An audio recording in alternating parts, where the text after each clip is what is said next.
There we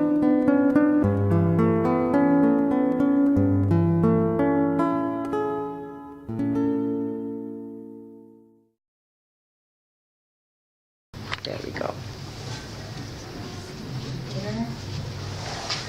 This all going. Alrighty. So first off, we'll start with introductions. My name is Deb Angus. I'm the founder of this group. I worked at the University of Calgary as an admin and research assistant for 30 years, and 11, 12, 13, 14 of those brain injured. And I'm also the author of this book, Regaining Consciousness. I started writing in 2004, and I researched for 10 years while I was also recovering and working full-time. My family doctor is also a professor of family medicine. He said it's better than a PhD thesis, so I'm quite proud of my work that I've done there. So I started writing in 2004 because when I went through rehab at Foothills, when I really truly understood what a brain injury was and how much it had affected me, I could then recognize the symptoms in my husband. And we were living with that for 11 years. He was rear-ended by a drunk driver in the early 90s, and I could never figure out what was wrong with him. And once I realized it was an undiagnosed brain injury, I go, families need to know about this. You know, because you can see how relationships can break down when you don't understand what a brain injury is. And this person's having difficulties, and you're getting mad at them because they're not functioning the way they should be. So that's how I got started writing. So that was where my passion was, is to get families to know about this. So the other person I have here helping me, her name is Josephine. She's a former healthcare nurse, and she's been dealing with a concussion for just a little over 2 years now. And she's more of a silent partner now, and she advises me in the background. And coming from her lens of still dealing with it, I'm 16 years post-injury, and I'm over in mild, borderline moderate traumatic brain injury as a result of 4 concussions. So now she's starting to realize that this may be quite a lengthy recovery for her. So why are we here? To help raise awareness about concussions and traumatic brain injuries, to help you understand how easily these injuries happen and how prevalent they are, to help you understand the healing process for concussions and traumatic brain injuries, and to help you recognize that repeated or multiple concussions can lead to serious consequences that may impact your career and your future health. Just a bit of housekeeping. We do this at the beginning of every meeting. So we have disclaimer here. The ideas, suggestions, general principles, and conclusions presented are subject to your personal health and sound medical advice. Every possibility is not represented, nor do we presume that all possibilities relate to your specific situation. This awareness group is not a substitute for recognized medical advice or treatment. Terry, would you want to flick down that white light again there so we can make this darker and not be so hard on our eyes? Thank you. Is that better for everybody? Yes. I see you over there with your glasses on. This awareness group, yes, substitute for medical advice. Always consult your healthcare practitioner for medical advice. We have group guidelines as well. Thoughts, feelings, experiences shared in this group stay in this group. Respect others' right to keep their information private. Accept and respect what is unique to each attendee in the group. Be respectful of others' spirituality, religion, and belief systems. Allow others equal time for sharing. And if you prefer to remain silent and pass on sharing at any time, please feel free to do so. And now would be a good time to shut your phones off or put them on silent. Thank you. Our meeting structure is usually 20 minutes to 30 minutes for my initial presentation. For people who are fairly high symptomatic, we'll allow a 10-minute break. So there are people who, I used to be one that I sometimes do lay down on the floor for the 10 minutes. Other people can go outside and have a conversation or make phone calls and just be respectful that this is a quiet time. Then we have a 20-minute presentation. Guest speaker today is Dr. Penny, Margaret Penny, and she'll be here talking to us about vision therapy. And then after that, if we need another 10-minute break for those that are fairly high symptomatic, please let us know and we'll fit in another 10-minute break. And that'll be followed by a 30 to 40-minute sharing circle. So we'll do our best to keep on time. So we'll start here with my first little intro here. Vision issues related to concussions. Eye focusing is a big one. That's the ability to see an object clearly, especially at near distance, and ability to shift focus between objects at different distances. Eye teaming. ability to direct both eyes to fixate on the same object. 2 images, one from each eye, are combined by your brain to give you depth perception. And eye movements, ability to fixate and follow a moving object, and a switch fixation between objects. I'm so nervous talking about this in front of a professional. So all that results in these kind of symptoms that a lot of us are probably experiencing. Double vision, blurred vision. Sorry, Tara, you seem to be the caretaker of the door. Blurred near vision, poor eye tracking ability, difficulties with shifting gaze quickly from one point to another, focusing, loss of binocular vision, eye alignment, eye strain, glare or light sensitivity, inability to maintain visual contact, headaches, and fatigue. Those last 2 are the big ones that a lot of people are dealing with a lot of times and don't realize it's because their eyes are not working properly. Welcome. Thank you. The extent of the injury can also impact a person's visual information processing ability.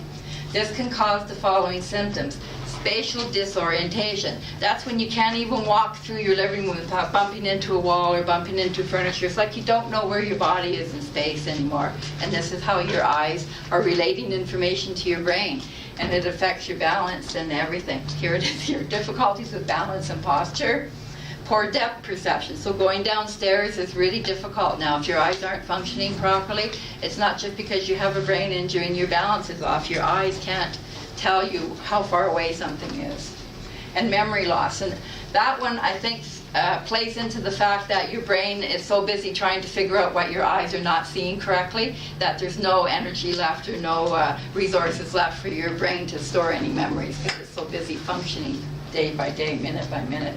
And also poor handwriting also works into this. And I've noticed, I had my second concussion when I was 17 in high school, and I noticed somewhere around that time, because I didn't know I had a concussion back then, my handwriting changed from cursive to printing because it was neater. I thought I couldn't do the cursive anymore. I'm starting to notice this now, even on hockey players. There's a commercial, and he signed his name in letters. He printed letters. He didn't write a signature.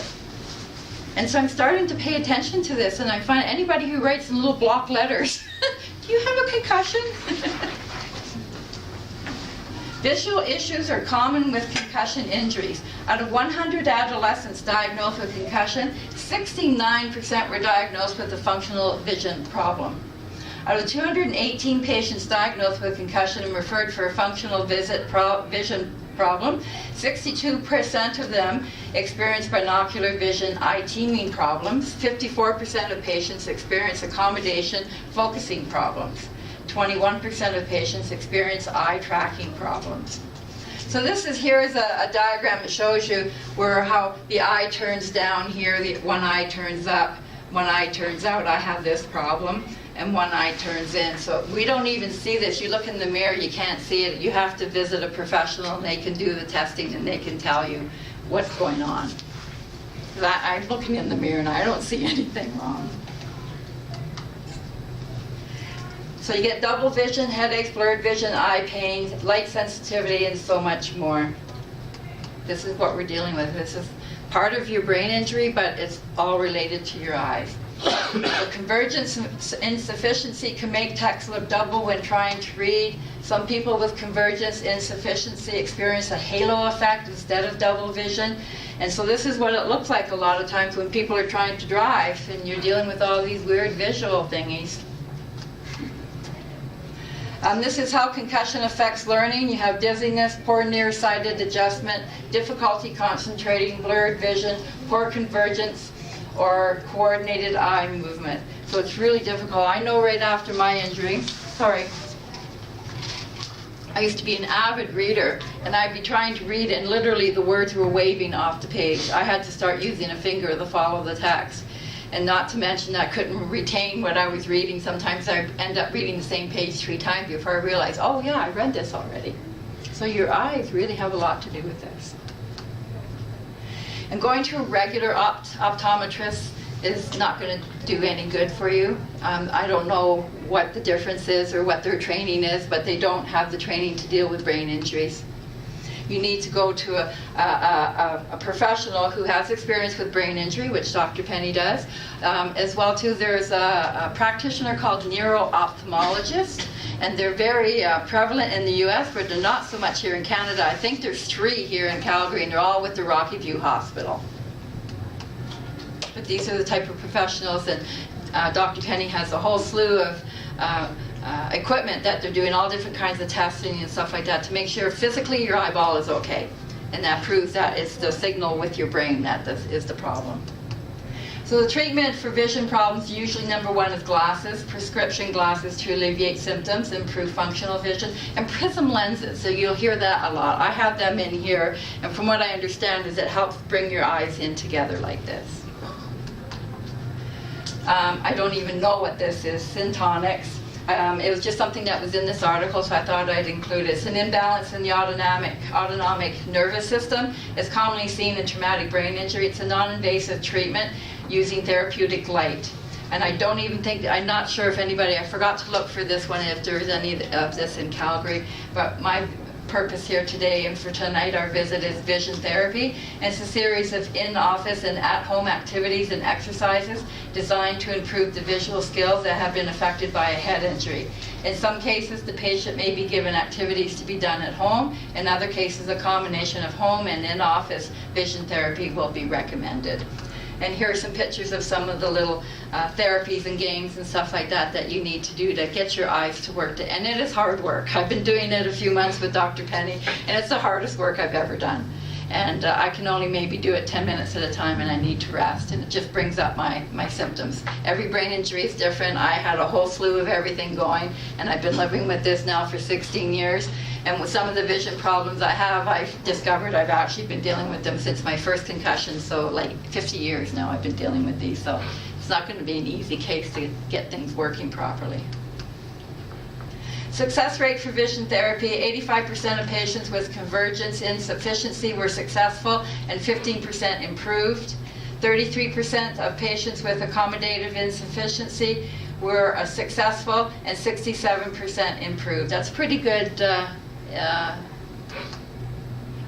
statistics to get our working. So we do have a guest speaker coming up, Dr. Penny, but first we're going to take our little break. And I was really quick on doing my thing tonight. So do you need a break, or do you want to get ready to do a guest lecture? Go right in. Right in? Okay, we'll get you set up here.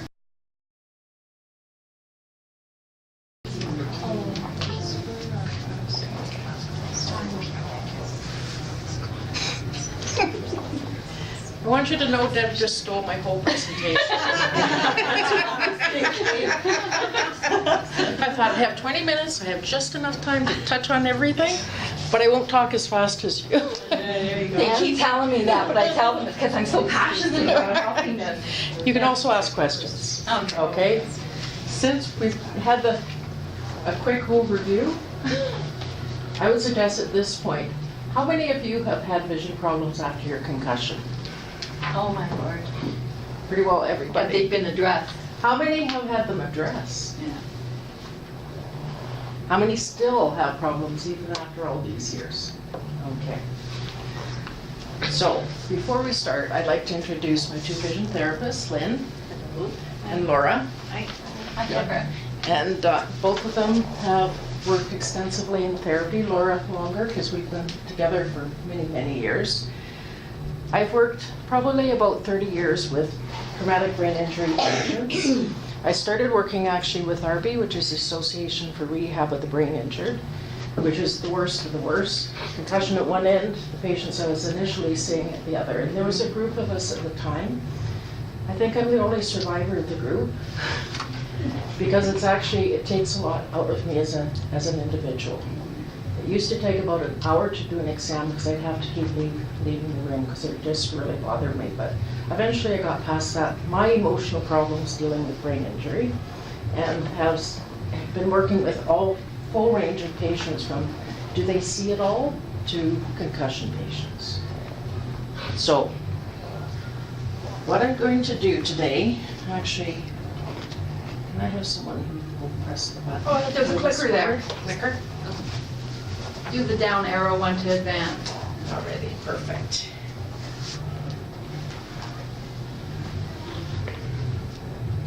So, post-trauma vision syndrome occurs following any type of brain trauma, from strokes to concussions.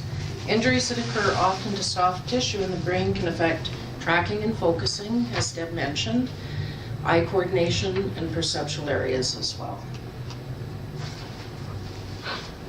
This is the hard part because it goes over the symptoms. Well, it'll be more interesting as we go, I promise. So post-trauma vision syndrome includes binocular or eye coordination dysfunctions, disorientation, loss of equilibrium, memory problems, cognitive dysfunction, and loss of executive function, including reading. Let's look at some of the symptoms specifically. Deb mentioned tracking. Tracking is your ability to follow smoothly. And if you take a quick peek at your handout that I've given you, there's the first page is a definition page. So it talks about each of the areas that we're going to be talking about. The second page, which I love to use, is a checklist. If you have a lot of things within one area, this is a very specific checklist that was developed initially for children, and then we've actually used it now with brain injury patients. But if you follow a lot of checks within one area, there's a very high probability that you have problems in that area as well. Okay? But we'll be covering that today.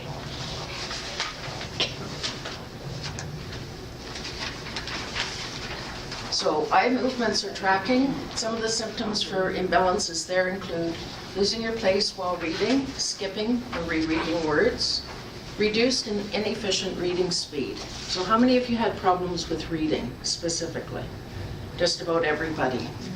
Reading's a complex task. You have to be able to take the two visual images from your eyes. You have to fuse them together. You have to focus at whatever plane you're holding it at, such as my tablet. And then you have to track from one point to the other. You have to scan each word. You have to draw it back out of memory, move on to the next word. At the end of the sentence, you have to do a return sweep. So there's a lot of things that you actually have to do with reading. Oops, wrong way. Focusing. Proper name for focusing is accommodation. You can have blurring, you can have blurriness when you're shifting your focus, such as up close, far away to up close. Instead of being able to look up from your book and look at the television, it takes that moment to come into focus. It should be instantaneous. But you also have to sustain your focus for long time periods. So such as you're reading, you're working on the computer. Quite often after any type of head trauma, the reading time that you can manage comfortably is down to a few minutes. So it makes it very difficult to get anything done. This is one of my favorite areas of practice. It's eye coordination or binocular vision. As Deb showed in that very good picture, double vision causes the two images the brain has difficulty putting the two visual images together. As a result, you can get double vision. You can have double vision far away or up close, or you can have it at both distances as well. Seeing double is very intolerable. The brain does not like it. So the brain chooses to do different things. It can stop working. It'll just say, time to stop. So at that point, you just stop. Those are the people that fall asleep when they're reading. They start to get headaches, so they stop. It's a very uncomfortable situation. If it continues long enough, the brain says, let's start ignoring the messages from the one eye. And that's called suppression. Reading with one eye is like walking with one leg. You can do it, but it's not very effective. You have a lot of motion sensitivity. Deb has problems with her two eyes. Her eye tends to turn outward. So would she be able to ride in the car comfortably? Would she be able to ride on all the rides at the Stampede? Deb? No. The worst for me is when I'm at a intersection and all the traffic's going this way, or even on the Yes. transit and the other train is going by that way, it's just like, oh my gosh, it's just like, get me out of here. Because the brain can't put those two visual images and hold it Yeah, together Yeah. comfortably and for long time periods. Sometimes people will discover it as shimmering vision. Do any of you have visual field loss? Okay. Sometimes, and it's usually with the more traumatic cases, part of the visual field, depending on what part of the brain has suffered trauma, will have field loss. So they'll actually only be able to use a certain portion instead of everything out here, maybe only half of the visual world. Is that like that left neglect I hear about? That's a little different because you can have neglect without field loss, but you can also have neglect with field loss. So it's sort of both. We'll be talking a little bit more about this in a moment. Extreme light sensitivity. Yes, and especially the people that have to wear sunglasses inside, right? There are different things that we can help with light sensitivity. So apart from the actual tint, usually the grays and sometimes the rose / slightly brown tints, which is called a tone light tint, will help with light sensitivity, but a lot of the newer coatings also give a lot of relief. These ones are not well understood. It's a waviness in vision and a graininess in vision. The other ones are pretty well understood as far as a neurological standpoint, you know, which particular muscles causing the problems, which portion of the brain. These ones, they haven't got a clue, but they know they exist. There's a hierarchy when we come to treatment. The first thing we have to do is make sure things are healthy. Second, clarity of vision, comfortable vision, and then perceptual areas. So health concerns would be things like, do you have cataracts? If you have cataracts, those cataracts may have to be removed. Do you have any underlying health conditions such as diabetes that causes a lot of retinal hemorrhaging? All those things have to be done, and the person has to be fairly healthy before we can actually do any further treatments. Clarity of vision talks about things such as, can you see clearly? Are your glasses up to date? Is it the most recent prescription to give you the maximum benefit of clarity? Comfortable vision. Are your eyes working well together? Are there certain things that we can do to help with your focusing? And then the last area, perception, which especially includes memory. Most of the people that have problems with focusing and eye coordination have memory issues as well. So let's talk about glasses.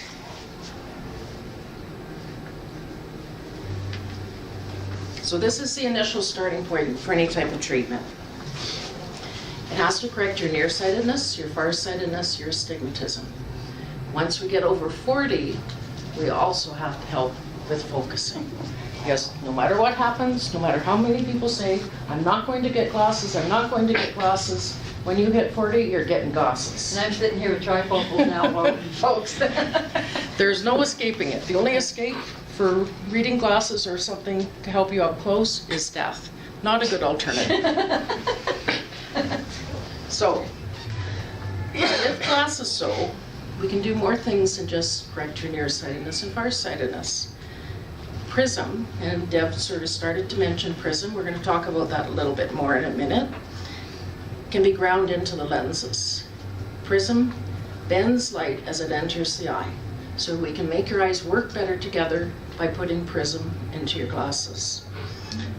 But sometimes your eyes turn so much that we can't put it into your glasses, but we can put what's called a Fresnel or a stick-on prism. That goes right onto the glasses. Glasses are also useful if we have to patch for any reason, and sometimes we will have to patch an eye. So it's easy to put a patch on, it can be put on, taken off, and it's not cosmetically to the point where you won't want to go out in public because you're wearing a patch. You just take it off when you're out in public or doing something that would be more interesting. Oops. Just going to go back here for a moment. Contacts are also used in certain cases, and in certain cases are preferable. I see a lot of patients where one eye is just a little bit nearsighted or farsighted. The other eye is much more extremely nearsighted or farsighted. So you get a certain imbalance. And if you ever look through people's glasses, you know how people have really strong glasses, some weak. So think of a weak one, strong one. The brain can only put a difference between 3% difference in the size of the visual image. So in order to get them closer together, so the brain has a chance to fuse them, we have to take the correction from out here back onto the eye. We do that with contacts. What that does is it equals image size, so we can get them working better together. Rarely, I will actually recommend refractive surgery. Refractive surgery is when the surgeons come in and they change the shape of the eye. Glasses.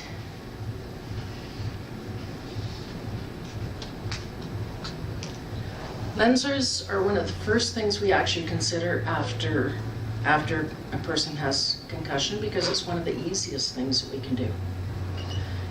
So we can make small changes, especially useful for reading glasses, or we can put it into a prescription in a multifocal lens, whether it's progressive or bifocal. There's also new lenses out now called computer lenses, which are designed specifically for computer workers, and digital lenses, which is the latest, which also takes some of the stress off the focusing when you're reading. From an assessment standpoint, it can be very different though, because we're not always hit equally when we hit our head. It's usually one side or the other. As a result, what happens is the focusing gets affected unequally. So when I do an assessment, you have to look at one eye, you have to look at the other eye. And then you have to put, okay, what's the best balance to get the two of them working together? So sometimes the prescriptions between the two eyes will be very different.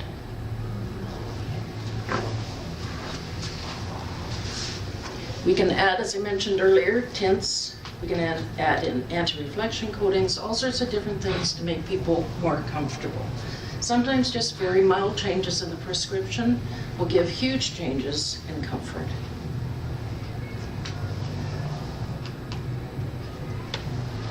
Okay, ocular motility.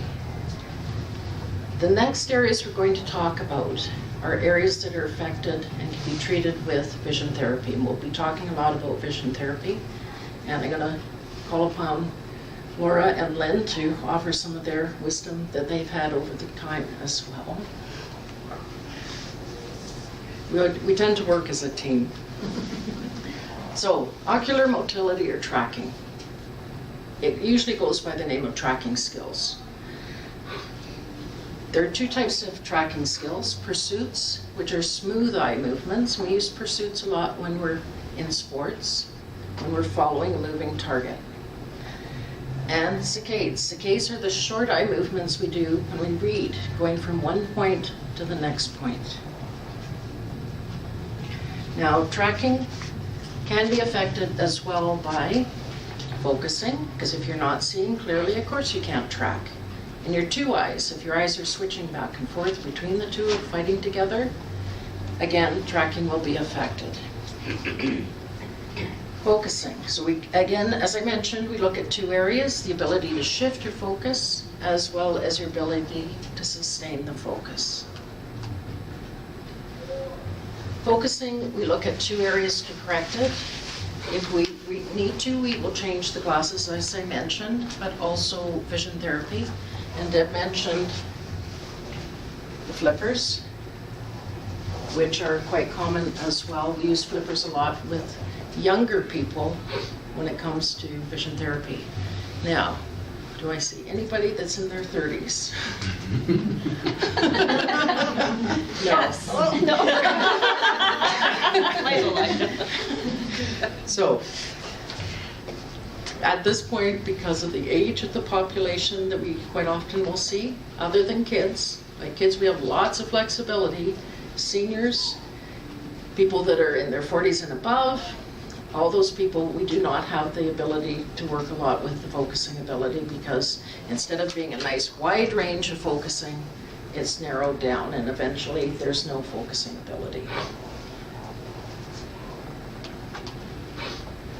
Binocular dysfunctions. Now Deb talked a little bit about this. There's two major categories. We look at divergence, which is your ability to take your two eyes and look far away, and they straighten. So when you're looking far away, your eyes should be straight.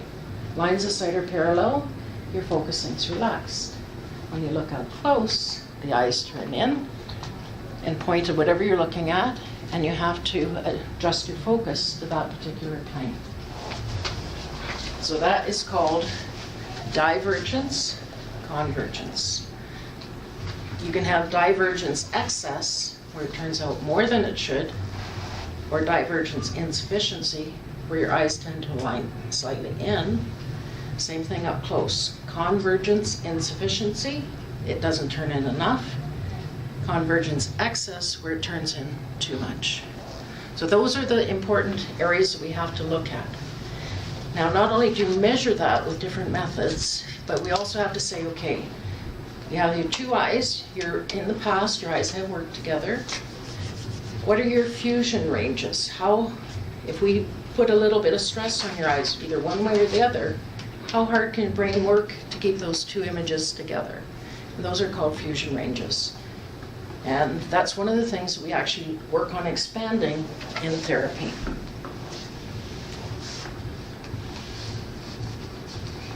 So there are different treatment options that we look at in therapy. The primary one is vision therapy, but we also use lenses, prism, and occlusion. So let's take a moment and talk about therapy. Has anyone other than Debbie had vision therapy?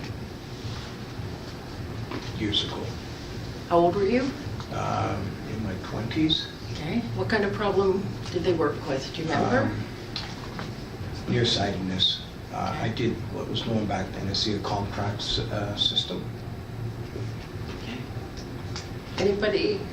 One other? Yes? When I was in my 20s, they said I had convergence deficiency, Okay. and they gave me exercises to do Like pencil push-ups? with a pencil. But Yeah. they made me feel really sick, and then I stopped doing it.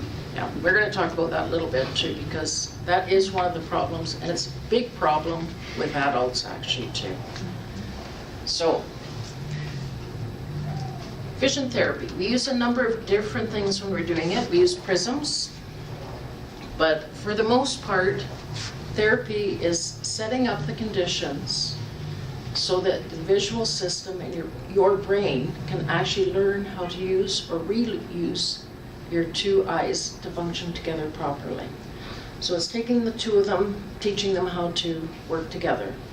Now, a lot of people will say, oh, you're too old to do vision therapy. We have lots of patients in their 70s that do vision therapy, and probably would be older, but at that point, there's usually other issues that they're dealing with. The ideal age I work with is actually elementary school, because those problems, but of course, those are not the concussion patients. Concussion patients are usually with the teenagers, the kids that are into sports, the hockey players, the football players. I said Getty should never have been a premier because too many hits on the head. And he had a long-standing trauma from I think most of us here too many are hits. car accidents. Car accidents are probably the number one thing that we deal with. Yeah. Yes. Now, actually, I'm going to show you our team. The dynamic duo. And you can see here, Laura's working, and this is actually my mom, and working with different types of equipment where we work in stereo. You've all been to 3D movies? How many get a lot out of 3D movies? How many can't see a thing and it's like... I went once and I'll never go again. Yes, and it's because you have problems with your two eyes, okay? But the technology that went into 3D movies with the little gray glasses, they stole from optometry. Because that's what we do in therapy. Only we change the visual demand according to the different things that they're looking at. So what happens is 3D movies are great as long as you have your eyes working together, and sometimes later in a patient's program I'll say, time to go for a 3D movie, but don't start with like Avatar, start with something like a cartoon one. I went to the Charlie Brown movie. That would be about right. But that still bothers you? It Yes? does, yeah.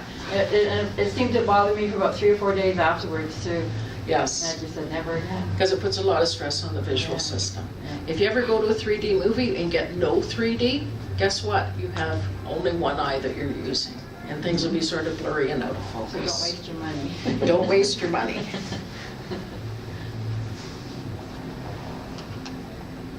So, and again, over at the one side, he's working at what's called a vectogram, and a vectogram uses the stereograms just like that. This one, I don't know if, this is called a stereoscope. This is what they had before they had television. And you can find them sometimes in antique stores. Ours are a little bit more modern, pictures are more modern as well. We even have colored ones. But working with them, and it simulates as if you're looking far away and looking up close. Now, Deb had lots of questions about therapy, and she assumed that everybody would also have lots of questions about therapy as well. So, length of programs. I'm going to touch on a few things, and then I'm going to call on the vision therapist and let you ask them some more specific questions. We do have more to discuss, but I think this might be an area that you might be interested in, so we'll stop and take a few minutes to talk about questions. Time varies depending on the type of problem. If you just have a tracking problem, it may only take you a couple months. If you have a severe problem where your eye is turning constantly, you could maybe look at anywhere between 8 months to a year. Time increases with lack of consistency at home. If you do your exercises every day, you're going to get better. If you do them once a week, you'll be in therapy for the next 10 years probably. If you're only able to work 15 minutes at home instead of the actual 30 minutes that we actually like you to have, your total length of time is going to increase as well. Now, we have lots of patients with concussions where you have to break it into 3 10-minute sessions throughout the day because half an hour is way too long. And even 15 minutes will be too long. Insurance coverage. Alberta Healthcare does not cover vision therapy. It doesn't cover treatment in the vision care field other than surgery. But private insurance carriers do cover usually to a limited amount, and it depends on individual's program. If you're interested and you have insurance, don't bother phoning them. They have special insurance codes that they need, and we will provide you with a package for your insurance company that has those codes. Vision therapy can also be deducted as a medical expense on your tax return, so always keep your receipts. Maintenance programs. When you're better, we're not going to send you out into the world without anything. We're going to make sure you have a maintenance program because we want you to be able to check yourself, and if you need any help in the future, to be able to let us know. We're there to give you ongoing support. Effects of stress and fatigue. Stress, fatigue, illness is going to make the condition worse. Okay, it doesn't matter whether you've had a concussion or not had a concussion. The most important thing to remember, be patient with yourself. Because most people tend to put, I used to be able to do this, I'm sure I can do it. I used to be able to swim across the lake to that island. I can tell you right now I wouldn't make it out of the area close by. So we have to be patient as we get older, and when you've had any type of trauma, you have to be extra patient. So, Laura and Lynn, one up. Ask away. You've got the three of us, and between the three of us, we will answer your questions. Yes. I think I've done the first 3 categories. I've seen Dr. Sabaranian a couple of times at the Rocky View, the neurologic ophthalmologist, and I've had 2 strabismus surgeries, which they're going to try and do again. But there's none of the perception, memory, and training has been addressed. Yeah, by so Dr. you're Dodgen. closing one eye. It's since the accident 8 years ago. It's automatically. It's automatic. It 'Cause switches, so. if I open one, the other eye goes. Yes, So- you're seeing double? Yeah. Yeah. So I was at 50% before before the surgery in 2016. After the surgery, it was fine, of course. She adjusted, and then it went out 8% afterwards. So they're going to try and do 2 more surgeries. But my question is after? Have you ever seen people after they've been just dealt with medically for training? Because Yes. this last piece they don't even address. Dr. They don't. Sabrinium They doesn't. don't, 'cause they Dr. don't- Dodgen hasn't addressed it. Quite true, because they don't do rehab. Surgeons cut. Surgeons prescribe medications, they don't do rehab, it's sort of beyond their scope of practice, and it's beyond their interests.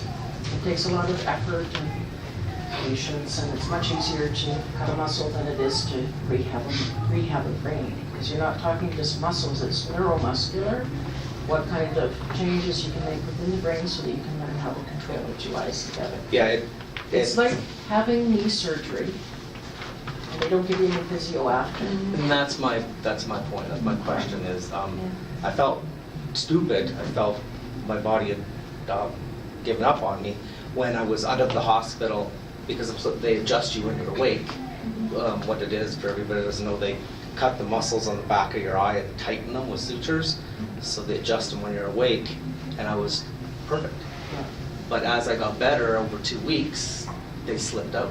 8%. Exactly, And because what happens is your brain is used to doing right eye, left eye, not both eyes. So I have actually adult patients who we have strabismus that we've worked with before they go to surgery, and their surgery is incredible. I have one lady in particular, and her eye used to turn in practically to her nose, and she was in therapy, and she had brain aneurysms. There was no surgery set, and then she went for her surgery, and she's as straight as can be, and she has fusion ranges like nothing else, and she's maintained over the last few years. It's possible, and the problem is the more they cut, the harder it is to control the eye, because the muscle's in a different place than what it usually is. So rather than keep cutting, you want to cut once. And there are lots of patients that I do send for surgery. It's just that we try to do therapy before and follow up immediately after, so that the brain can get the 2 eyes working together. He definitely needs some attention. We've there's some ancillary issues, and we're doing nerve ablations and stuff, because there's my whole issue is that when the accident happened, there was some severe things that could cause death, and they dealt with them, which I'm not begrudging anybody. They had to. They didn't diagnose me with post-concussion until 4 years later.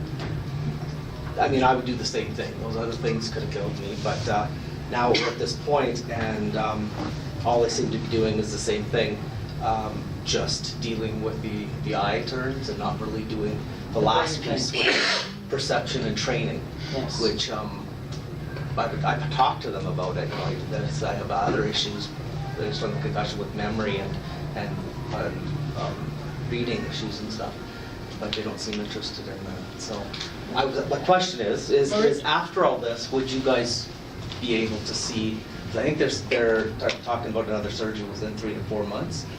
Do you guys handle people after this has been done as a long-term for training? Because I don't see, my fear is that it's going to happen again, right? They'll fix me again, maybe it'll turn out a little bit. I want to be able to train and do the last part for the stuff you were talking about. It probably will happen again, because no one has told your brain how to use the eyes. So the more surgeries you have, it's just going to keep turning again, and you're going to continue to see double, because we need to teach the brain how to use the eyes now, or retrain it how to use them the way it used to use them before. And we have some brain injury patients that we've been working with a year or 2, but that's not coming in every week for a year. It's coming in, we usually see adults most people we see once every 3 weeks. And we monitor your health and other issues, other things you're dealing with.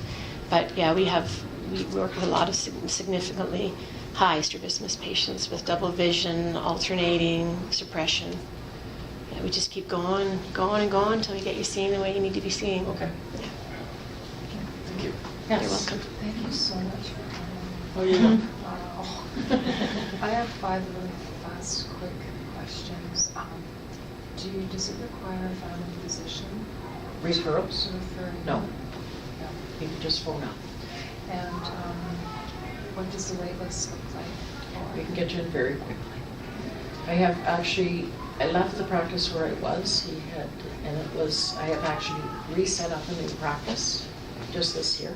So, yes, you can get in very quickly. Do you know Dr. Goel at all? Yes, I do. He's my ophthalmologist. Is he part of this program? No, he's not, but Nope. I was there when he started because he poked his head at my back door because I used to be in the same building. So I just wanted to. But he knows me, yes. Perfect. Yeah.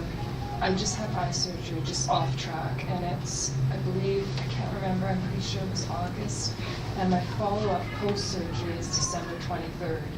That's a long time in between. For post-op. What kind of surgery? Bilateral punctal plugs, and I think they've come out, but I tried to get into switch. It's hard to get into since he's so busy. That's why I thought, an avenue that I'm so looking forward to going down. And my last question is, my eye's twitching right now, and it keeps doing it, and I don't know why. Fatigue, stress, change in prescription are the big 3, but a warm compress will help to relax. And my last question is, this is all new to me, and I'm not sure, now, I wasn't even, this didn't even seem to be on my radar with eyes as a concern with the brain. I call it concussive brain injury, CBI, and I'm not sure if it's my eyes that are the issue, if it's my neck with the whiplash, or if it's the brain. Like, what is causing the extreme nausea, like overwhelming nausea? They all tied together is the horrible truth. So you have to sort of tease out one area, work with that, and then work with each one as it goes through. So Because I don't know what's causing we do a it. lot of work with other professions as well. Years ago, we worked with a flight attendant who had developed torticollis in her neck, and so she couldn't work anymore. Her neck was so tilted, and she had a significant strabismus. And so we worked with her and her physiotherapist at the time, and through her vision therapy and her physio, she managed to straighten her neck, straighten her eyes, and get her job back. Wow. So it's a combination of things. Answered everything. We work with occupational therapy, physiotherapy, we work with medicine, psychology, all the different professions. There's actually a network within Calgary. I call it hope. Yes. I actually discovered Dr. Penny when I was doing research for my book, I think in 2009, because on Facebook everybody's talking about neuro-ophthalmology, and there's nothing like that in Calgary other than Rocky View, and that's just new. It wasn't available back when I needed it. And so I first came across her in 2009, but I couldn't afford to do anything at the time. And I think I saw you in 2010, and I couldn't afford the glasses, and I came back again in 2012, I think it was, and I finally got into getting the glasses, getting the prism, and started vision therapy. I had to stop vision therapy this summer because of the strobe lights, so I'm on hold for a year now. I might be able to start coming back sooner. Acupuncture's done wonderful for me. Yeah. But it's like I said, it's a lot of hard work, but it's something that if it's not addressed, all your other efforts that you're doing to make everything else work is not going to be as effective until you get your vision taken care of. Any more questions? Yep. Go for it. You know, without insurance, can you give me a ballpark estimate of what it costs? What Do kind you of do it problems do you have? increments or- We usually do pay-as-you-go. So each session is $95, and depending on the type of problem, for the initial, there's $95 for the initial session or each session. Initial session's usually an hour, but we still charge the $95. But there is a one-time administration equipment fee anywhere between $75 and $150. Then does all our scheduling, which is the hardest part. So in the initial consultation, do you kind of ascertain? We can figure out how long what it is approximately. that's needed? Yeah. Yes, yeah. Okay. And we don't keep you coming too. I mean, if you got to the point where you'll be followed up, you'll work with myself or Lynn, and Dr. Penny will see you every a couple of months. And then when you're ready to be done, when you've accomplished certain goals and your eyes are working better for you and Dr. Penny sees good results, we stop you, or we put you on a maintenance program to wean you off. We don't keep you coming and coming and coming. When you've shown significant progress, we let you go. Yes. But Or we if send you you got home to Joe, exercise. you're unleashed. Yeah, we like to see people And we push the leave. baby bird out of the Yes. Yes. Larry? Okay, I've come quite a ways on some of that, but the biggest issues I've got is the peripheral movement. And if I'm looking at something and it moves too fast, whether it's TV or whatever, it just blows my brain apart. Yeah. There's two visual systems that run actually together and concurrently. You know how you have your rods and your cones in the retina? Okay, Think of them as doing totally different systems. It's a little more complicated than that, but that's the easiest way to think of it. The cones look after your central vision and are Okay. responsible for the focusing system. Okay? The rods are more for peripheral system and movement. okay, So if you think back when human beings were like primates and running around in the jungle, it was that system with movement to the sides that would alert them to a predator and things like that. Now, what happens is there's normally a balance between the two systems. With any type of head trauma, you get an imbalance forming between the two systems. So you get a hypersensitivity of the peripheral system, and it sort of dampens the central system. So what happens is you're getting all this movement, and instead of it sort of toning itself down and putting it into the background until you need it, it's there. yeah, So we have to get that balance corrected, and we do that in therapy as well. okay. Yeah, because, see, I can't drive the highways anymore. Yeah. When I'm a passenger on the highways, I can only go maximum a half hour, and then I need a half-hour break just to let my brain Right. Yeah. settle down. Very, very This is common. like 7 years? Yeah. Yeah, you've been dealing with that. And then when I drive in the city, I really limit, but I love red lights. It allows everything to catch up. Does anyone else have some vision problems? Yes? I was wondering, do you also talk about like when your eyes are misaligned this way? Yes, that's a vertical misalignment as well. So you can have more common is horizontal, but we have lots of patients with the vertical, and some people have both. Okay? Vertical problems, we often will deal with prism, which I'm going to talk about in a moment. Very good. Another question. This is more of a diagnostic question than a therapeutic question. It seems to be where we're going. I have two fairly recent documented concussions.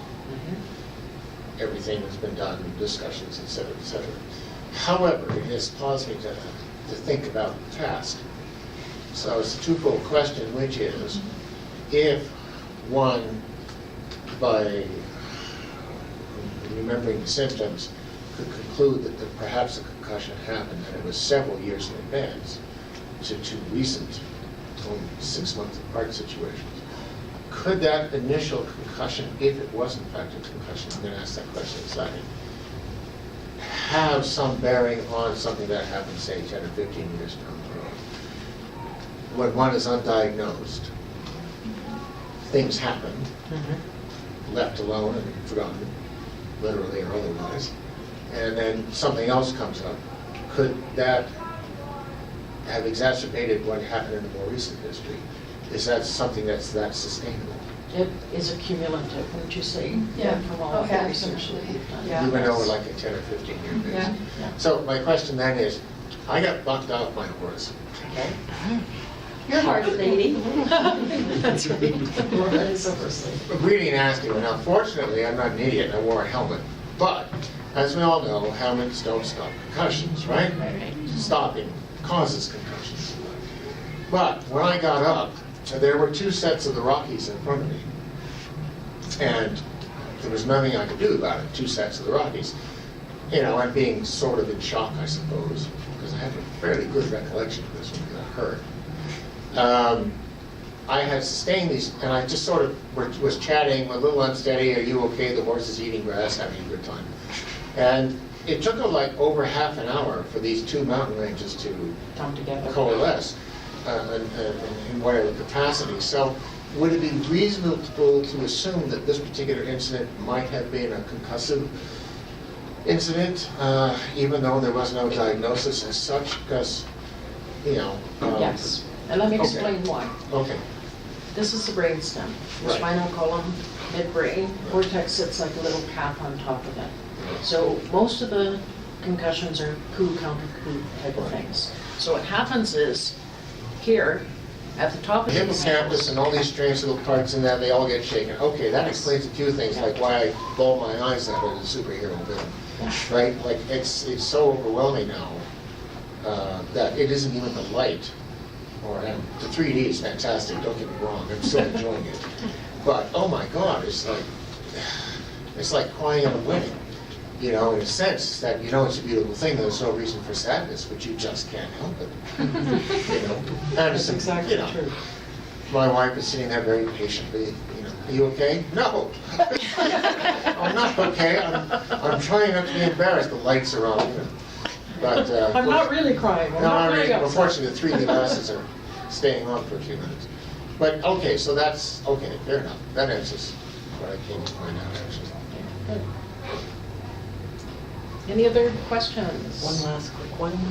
just to, because you're here.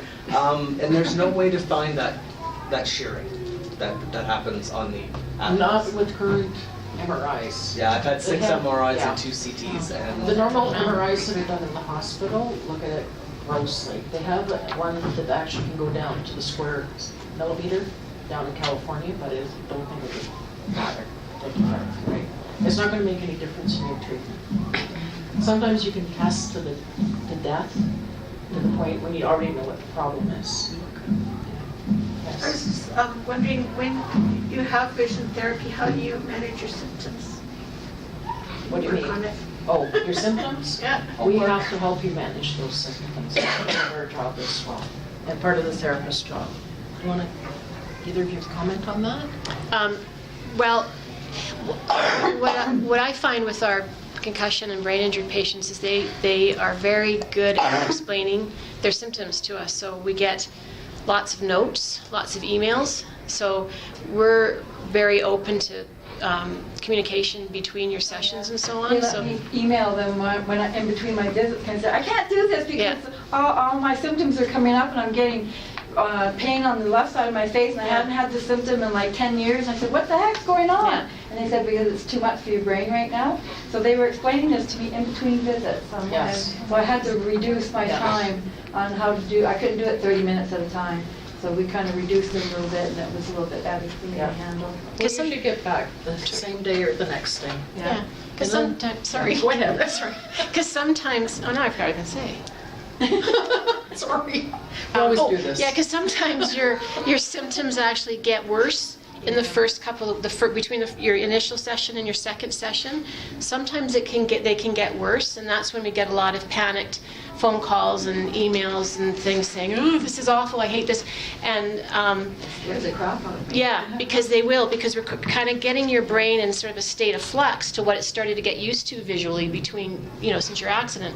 So we're putting it into a state of flux. So that can be a little overwhelming at first, but so then that's when you contact us, and then we say, okay, back off on this and try this and take lots of breaks, and then when you come in, a lot of times your symptoms, they will start to decrease, and that's what we watch for. But there will be times where it just feels awful and you want to throw up, and we've had people in the session say, oh, I think I'm going to throw up, so we're going to stop. So, so we're open to hearing all your symptoms and helping you manage them, and we learn a lot from that too. Yeah, to build on that, my husband Jim, this is my husband Jim, by the way, had a stroke 12 years ago. Yeah. And his one eye was turning up, huge amount, and the other eye would not go up. Okay, and that was on a Friday. And on Saturday, I started him in vision therapy. I started patching, because one of the problems when I often see post-stroke patients is they wait 2 years. By then, the brain's adapted. It's so hard to do anything when the brain's adapted. So we kept his brain constantly. He patched alternate eyes. He worked on, we put a Fresnel prism on to bring the images together. He worked in a regular therapy program. And Jim is my poster child for adult vision therapy. This is 100% recovered. Wow. I should have taken pictures. This is what I'm trying to stress with everybody here. A lot of us are 7 years down the road. I'm 16 years down the road. You know, many years have gone by. There's a couple here who are a couple months into it. So this is for them to realize how important that the vision, to get that addressed initially. Yeah, because faster the better. Yeah, exactly. Yes. Anyone else? Is it okay to ask another one? Oh, yes, of Pain course. management, we just I had the pleasure of meeting Robin at the brain injury clinic education program on Monday, and she's the reason why I'm here. Thank you. And they didn't discuss, did they discuss pain management? I honestly don't recall. My doctor said just take 2 Advil, go home, whatever. So I am just so overwhelmed with symptoms, and I've been taking 2 Advil a day. So what is the... Actually, what is more effective than just Advil by itself is a combination, 1 Tylenol, extra strength, and 1 Advil. And what they do, they act differently can't even talk now. From a you know what I'm trying to say. Pharmaceutical point of view. I thought you were going to say pharmacological. Whatever. They would act differently, so you can take the 2 together, okay? And you take the 2 together, it's much more effective than taking 2 Tylenol or 2 Advil. I take 1 after breakfast usually, but then with the nausea, I don't want to eat. Like And the problem with that is the Advil will affect your stomach.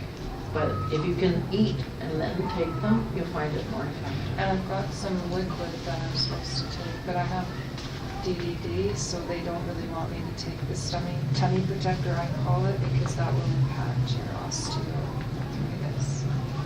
But that's why I'm like, how do we navigate around this head pain all the time? Try the 2 and see if it helps. We also have a nice eye massage we show you too that really does help with Relaxes. headaches and eye pain. And cupping, have you heard about cupping? Where you warm up your hands like that when you're resting, and then you cup them over your eyes, and the heat from your hand relaxes all around the eye here. There's also shiatsu massage you can get into, and there's different massages you can do in pressure points to go around your eyes, and it relieves a lot of the headache. Actually, we'll be discussing those kinds of things, coping techniques in the earlier days in the new year. I'm a heat monkey. I don't do winter at all. Like Yeah. winter just... Well, we videotape and you can watch it online. Ice pack. Yeah, Something that's to do this. The ice pack here, Yeah. and then an eating bag here. Right? So it's like you got the warmth, so you're not freezing to death, but you have the ice. One of the bad good things with pain, like myself, I've actually lived with bursitis in my hips for 25 years. I had pain every day and I used to not be able to sleep. I actually don't think about the pain anymore. Like there's times when, oh, this is really, really bad, I think I need to take something. But you actually, I know it sounds stupid, you actually learn to live with the pain. I sleep through a root canal, but I can't get through this. Yeah, it takes time. Do you still have severe whiplash? I'm hoping she'll Just from a personal experience, this is fairly recent. I had 2 accidents within 6 months. Not my fault, okay, but anyway. So both of them caused concussions and stuff, but the second one, the first one, the only thing I got away with was no real bad whiplash. A lot of other things happened, trust me. But this one, the second one, was a woman texting with another woman who hit me. Anyway, but it caused really severe whiplash. So between the 2 events and everything else, fair enough. I'm just saying, for the nausea and stuff, I went to physiotherapy for the whiplash, and as the whiplash went away, and they did whatever else, a lot of the nausea, a lot of the headaches, a lot of the pain, a great deal of stuff, and even my vision, I had a left eye that would just sort of snap to the left, as opposed to following a smooth curve, and they did some work with that. But as that time went by, the therapist, I just stopped getting headaches and all kinds of stuff, and I'm just offering hope. She mentioned hope earlier. But I'm just suggesting that, given the patience part is what it's all about, right?